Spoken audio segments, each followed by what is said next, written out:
ഫലം കേട്ടിട്ട് നിങ്ങൾ തീരുമാനിക്കു വേണോ വേണ്ടേ? വിളമ്പത്ത് മക്കാമിൽ കിടക്കുന്ന മഹാരഥന് ഖബറിന്റെ അകത്ത് മണ്ണ് തിന്നാതെ കിടക്കുമ്പോ ഒരു മതിലിന്റെ അപ്പുറമാണ് പള്ളിക്കാട്, ഒരു മതിലിന്റെ അപ്പുറമാണ് പള്ളിക്കാട്. ആ പള്ളിക്കാട്ടിൽ നിനക്ക് വേണ്ടി ഒരുക്കി വെച്ചിരിക്കുന്ന 6 അടി മണ്ണിന്റെ അകത്ത് നിനക്കും മണ്ണ് തിന്നാതെ കിടക്കാൻ ആഗ്രഹമുണ്ടോ? എന്റെ പ്രിയമുള്ള സഹോദരാ, ഈ മക്കാമിന് വേണ്ടി കൊടുക്കുന്ന നീയും മണ്ണ് തിന്നാതെ ഖബറിന്റെ അകത്ത് കിടക്കുമെന്ന് ചരിത്രം പറയുമ്പോ എന്റെ പ്രിയപ്പെട്ട സഹോദരിമാര്, വിളമ്പത്ത് മക്കാമിൽ വന്ന് സയ്യിദവറുകളുടെ മുന്നിൽ നിന്ന് ജീവിതത്തിന്റെ പ്രയാസവും ദുരിതവും പൊട്ടിക്കരഞ്ഞുകൊണ്ട് ദുആ ചെയ്തിട്ട് അവിടുന്ന് പരിഹാരം കാണുന്ന പെങ്ങള്, പ്രായം ചെന്ന് നിനക്കെന്തിനാ സ്വർണ്ണമെന്തിനാ, ശരീരത്തെന്തിനാ സ്വർണ്ണമിട്ടുകൊണ്ട് നടക്കുന്നത്? അത് ഈ നല്ല കാര്യത്തിന് വേണ്ടി. അല്ലാഹുവേ, ഇത് നിലനിൽക്കുന്ന കാലത്തോളം നിനക്ക് രക്ഷപ്പെടാൻ കഴിയുമല്ലോ. ഊരി കൊടുത്താൽ അല്ലാഹു തരുന്ന പ്രതിഫലമറിയാ. അല്ലാഹുവിന്റെ പ്രവാചകൻ നബി മുഹമ്മദ് മുസ്തഫ സല്ലല്ലാഹു അലൈഹി വസല്ലമ തങ്ങളുടെ പ്രിയപ്പെട്ട ഭാര്യയാണ് ഖദീജ ബീബി റളിയല്ലാഹു തആല അൻഹ. ആ ഖദീജ ബീബി റളിയല്ലാഹു തആല അൻഹയുടെ ജനാസയുണ്ടല്ലോ, അല്ലാഹുവിന്റെ പ്രവാചകനാണ് കുളിപ്പിച്ചത്, പ്രവാചകനാണ് കഫം പൊതിഞ്ഞത്. അവസാനം നമസ്കാരം കഴിഞ്ഞിട്ട് ഖദീജ ബീബി റളിയല്ലാഹു തആല അൻഹയുടെ ജനാസയുണ്ടല്ലോ 6 അടി മണ്ണിന്റെ അകത്തേക്ക് ഇറക്കുകയാണ്. പ്രവാചകനാണ് ഖബറിന്റെ അകത്ത് ഇറങ്ങി നിന്നിട്ട് തന്റെ ഭാര്യ ഇങ്ങനെ കൈകൊണ്ട് വാങ്ങുന്നത്. അതാ ഖബറിലേക്ക് ഇറക്കി വെച്ചു. 3 കെട്ടുകൾ അടിച്ചു മാറ്റി, 3 കെട്ടുകൾ അടിച്ചു മാറ്റി. ഖദീജ ബീവിയുടെ മുഖം അവസാനമായിട്ട് അല്ലാഹുവിന്റെ റസൂൽ കാണുകയാണ്. അവിടുന്ന് കണ്ണ് നിറഞ്ഞിട്ട് കണ്ണുനീരിങ്ങനെ ഒഴുകുകയാണ്. 25 കൊല്ലം താകമ തണലുമായി നിന്ന ഖദീജയുടെ മയ്യത്ത് ഖബറിന്റെ അകത്ത് ഇറക്കി വെച്ചിട്ട് എന്റെ പ്രിയമുള്ള സഹോദരാ, ഉമ്മാനെ ഇറക്കി വെച്ചത് നിനക്ക് ഓർമ്മ വരട്ടെ, വാപ്പാനെ ഇറക്കി വെച്ചത് നിനക്ക് ഓർമ്മ വരട്ടെ. എത്രയോ പേരുടെ മയ്യത്ത് കൊണ്ടുവന്ന് പള്ളിക്കാട്ടിൽ ഖബറിന്റെ അകത്ത് ഇറക്കി വെച്ചിട്ട് ഖബറിന്റെ അകത്ത് നിൽക്കുന്ന മനുഷ്യന്റെ കയ്യിലേക്ക് ഒരു പിടി മണ്ണ് വാരി കൊടുക്കുമല്ലോ. എന്തിനാ കൊടുക്കുന്നത്? ഉമ്മയുടെ കബളിൽ വെക്കാ, വാപ്പയുടെ കബളിനടിയിൽ വെക്കാ, അല്ലെങ്കിൽ ആ മയ്യത്തിന്റെ കബളിന്റെ അടിയിൽ വെക്കാ. പടച്ചവനെ, കിബിലയുടെ ഭാഗത്തേക്ക് തലതിരിച്ച് വെച്ചിട്ട് മിൻഹാ ഖലഖനാകും വഫീഹാ നുഈദുകും വമിൻഹാ നുഖ്രിജുകും താറത്തൻ ഉഖ്റാ എന്ന് പറഞ്ഞുകൊണ്ട് ഒരു പിടി മണ്ണ് വാരി കബളിന്റെ അടിയിൽ വെക്കുമല്ലോ.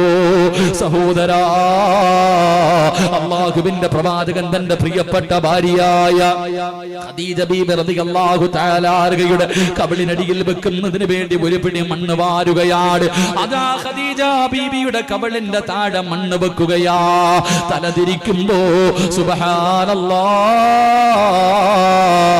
ഖദീജ ബീബിയുടെ കബളിൽ മണ്ണ് തൊടുന്നില്ല. പ്രവാചകൻ 2ാമതും വെച്ചു, മണ്ണ് തൊടുന്നില്ല. 3ാമതും വെച്ചു, മണ്ണ് തൊടുന്നില്ല. എന്തേ സംഭവമെന്നറിയില്ല. അല്ലാഹുവിന്റെ പ്രവാചകന് ഖബറിന്റെ അകത്ത് അത്ഭുതത്തോടെ നിൽക്കുകയാ. ആയിഷാ ഖദീജാനെ മണ്ണ് തൊടാത്തതെന്തേ പടച്ചവര്? അതാ വരുന്ന റൂഹുൽ അമീൻ മലക്ക് ജിബ്രീൽ അലൈഹിസ്സലാം ഇറങ്ങി വരികയാണ്. യാ റസൂലല്ലാഹ്, അല്ലാഹുവിന്റെ നബിയേ, ഖദീജാനെ മണ്ണ് തൊടൂല നബിയേ, ഖദീജാനെ മണ്ണ് തൊടൂല നബിയേ. കാരണം എന്തെന്നറിയുമോ നബിയേ? ഖദീജ കോടീശ്വരിയായിരുന്നു, ഏറ്റവും വലിയ കോടീശ്വരന്റെ മകളായിരുന്നു ഖദീജ. കോടികളുടെ ആസ്തിയുണ്ടായിരുന്നു ഖദീജാന്. എല്ലാം അല്ലാഹുവിന്റെ ദീനിന് കൊടുത്തു, പള്ളികൾക്ക് വേണ്ടി കൊടുത്തു, പാവങ്ങൾക്ക് വേണ്ടി കൊടുത്തു, യതീമീങ്ങൾക്ക് വേണ്ടി കൊടുത്തു. ഖദീജ സദഖ കൊടുത്തവളാണ് യാ റസൂലല്ലാഹ്. അതുകൊണ്ട് മണ്ണ് തിന്നില്ല നബിയേ.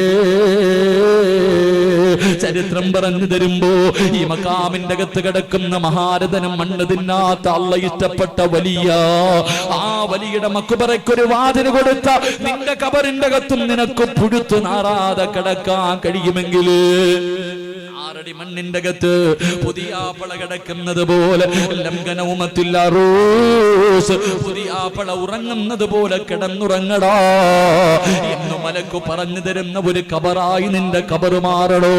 മനസ്സറിഞ്ഞുകൊണ്ട് അല്ലാഹുവേ നല്ല നിയ്യത്തോടുകൂടി പടച്ചവനെ ഞാൻ വാങ്ങിക്കൊടുക്കാം ഉസ്താദ്, ഈ വാതിലിലൂടെയല്ലേ മക്ബറക്കകത്ത് ജനങ്ങൾ കിടക്കുന്നത്. അല്ലാഹുവേ എന്റെ പൈസ കൊടുത്തു വാങ്ങിയ ജനല് ഈ മക്ബറക്കകത്ത് നിൽക്കുമ്പോ അല്ലാഹുവേ ആര് വന്നവിടെ ഫാത്തിഹ ഓതിയാൽ പടച്ചവനെ ഞാൻ മരിച്ച വിളമ്പത്ത് പള്ളിയുടെ ഖബർസ്ഥാനിൽ കിടക്കുമ്പോ എനിക്കതിന്റെ ഒരു വിഹിതം കിട്ടുമല്ലോ, അതിന്റെ ഒരു പ്രതിഫലം കിട്ടുമല്ലോ. അല്ലാഹുവേ ഈ സദസ്സിലിരുന്നിട്ട് തീരുമാനിച്ചു, അള്ളാന്റെ പള്ളിയാ മഹാനാ, കള്ളുകുടിയന്റെയും പലിശക്കാരന്റെയും ഹറാമായ ഒരു പണവും ഈ മഹാന്മാർക്ക് വേണ്ട, അള്ളാന്റെ പള്ളിക്ക് വേണ്ട. അതുകൊണ്ട് നിങ്ങളുടെ ആരുടെയെങ്കിലും മനസ്സിൽ അള്ളാഹു കൊടുക്കാനുള്ള മനസ്സ് തരുന്നുണ്ടെങ്കിൽ എന്റെ പ്രിയമുള്ളവരെ ഒറ്റ പ്രതിഫലമേ ഉള്ളൂ. അള്ളയാ പറഞ്ഞത് നിനക്ക് സ്വർഗം തരാമെന്ന് പറഞ്ഞത് അല്ലാഹുവാ. അള്ളയാ പറഞ്ഞത് ഇന്നല്ലാഹ അസ്തറാ മിനൽ മുഅ്മിനീന അൻഫുസഹും വ അംവാലഹും ബിഅന്ന ലഹുമുൽ ജന്നാ. സ്വർഗം തരാമെന്ന് അള്ളയാ പറഞ്ഞത്. അല്ലാഹു വാക്കു പറഞ്ഞാ പാലിക്കുന്നവനാ, അല്ലാഹു വാക്കു പറഞ്ഞാ പാലിക്കുന്നവനാ. ഈ കൊടുക്കുന്നതിന്റെ പ്രതിഫലം മരിക്കുന്ന സമയത്ത് നീ പലരുടെയും മയ്യത്ത് കണ്ടിട്ടുണ്ടല്ലോ. ഒരിക്കലേ മുഖത്ത് നോക്കൂ, പിന്നെ നോക്കാൻ പേടിയാണ്. കാരണം കണ്ണ് തള്ളിയിട്ടുണ്ട്, വായിലൂടെ പതയും നുരയും ഒലിപ്പിക്കുന്നുണ്ട്, മുഖമെല്ലാം കറുത്തിരിക്കുന്നുണ്ട്. പടച്ചവനെ മൃഗങ്ങൾ വലിക്കുന്നത് പോലെ വലിച്ചാണ് മരിച്ചത്. കിടന്ന കിടപ്പിൽ കിടന്നു മലമൂത്ര വിസർജനം നടത്തിയിട്ടുണ്ട്. കാണുമ്പോ തന്നെ പേടിയാ. അല്ലാഹുവേ അങ്ങനെ ഒരു മരണം ഞങ്ങൾക്ക് തരല്ലേ അല്ലാ,